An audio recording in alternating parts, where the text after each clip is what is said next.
Hi, this is Kathy Lewis at Tall Tree Designs, and today I'm going to show you how we do a Kitchener stitch graft on a piece of garter stitch fabric. So, the Kitchener stitch graft is something that we use a lot when we want to seam something together but make it look seamless. It's done with a needle and thread versus any kind of a knitting stitch, and it creates sort of a faux stitch to join these two edges so that it looks seamless.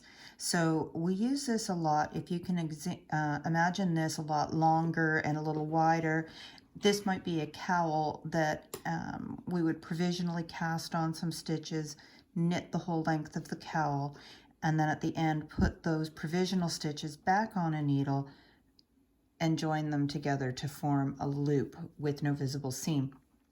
It's also used to close the toe of socks a lot, sometimes the shoulders of a sweater.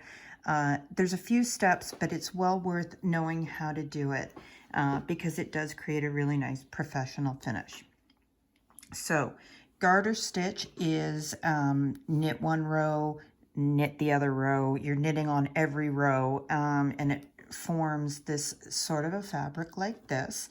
And when we're finished and ready to graft, we're going to have left a long tail, and we're going to use this to make our graft. So I've got a tapestry needle here, which I'm going to thread with that long tail. And the first thing we're going to do is have our stitches, both sets of live stitches, on two needles facing the same way. And here is a key thing when you're doing a Kitchener stitch with garter stitch. You need the last row knit to be the opposite side of the work to the first row that you knit. So our first row we knit was right side. The last row that I knit on this swatch was a wrong side. And now lining them up, there's just a couple of quick setup things. The first thing we're going to do is thread our needle through the first stitch on the front needle as if to purl and pull it through. And then we're going to go to our back needle and do the same thing. We're going to thread the needle through as if to purl and pull that snugly. Get the tail out of the way.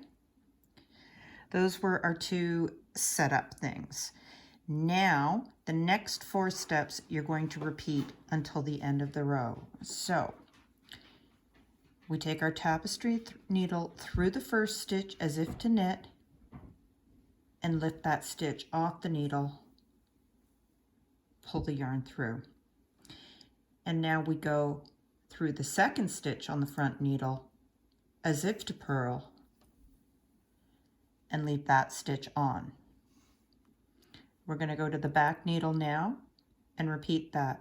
We're going to put our needle through the first stitch as if to knit and pull that stitch off the needle.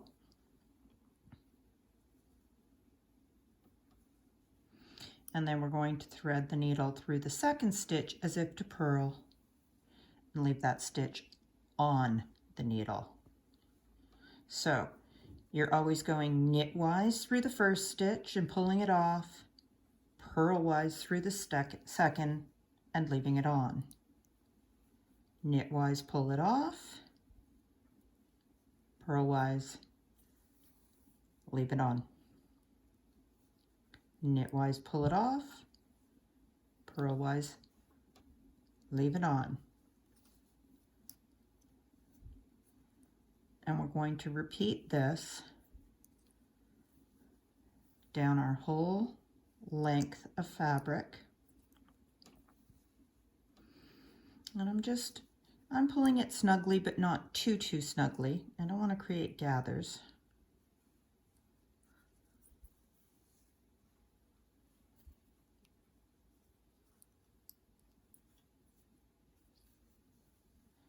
I'm just going to finish this up so I can show you what it looks like when you're done.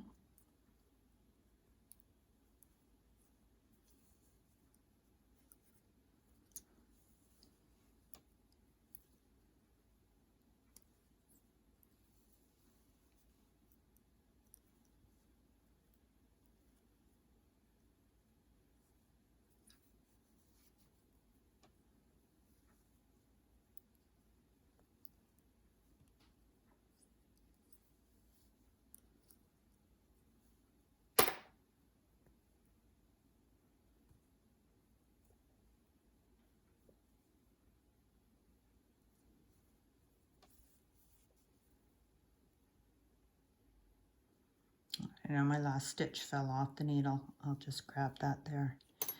And you can see